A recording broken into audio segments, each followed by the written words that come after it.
In other news, Kenya has advanced its plans for a debt for food security swap brokered by the World Food Programme WFP, which would see the country sink millions of shillings towards farming initiatives. NTV's Brian George with the details.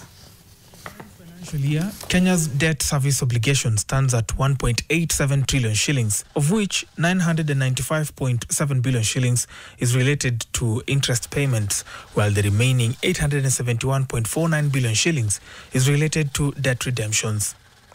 If the debt for food security swap comes to fruition, Kenya will be looking to draw lessons from Egypt, which has had 2 debt for food security swaps brokered by the World Food Programme, and Mozambique, which has had 1 such arrangement.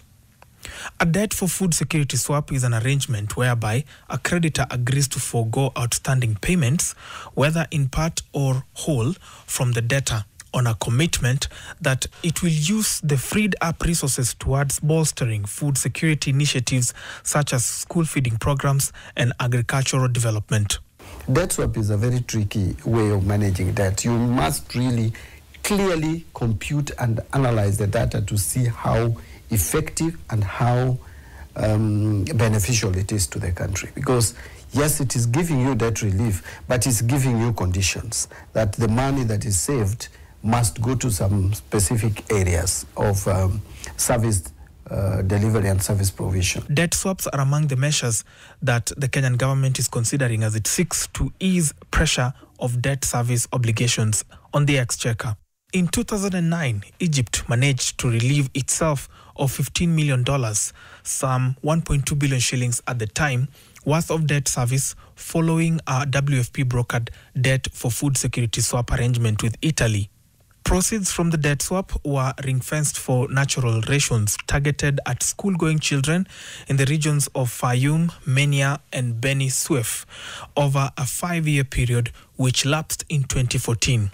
In 2020, Egypt again managed to relieve itself of 15 million euros, equivalent to 1.8 billion shillings at the time, worth of debt service, following a WFP brokered debt for food security swap arrangement with Germany. Proceeds from the debt swap were ring-fenced for provision of nutritional needs for 136,000 low-income households.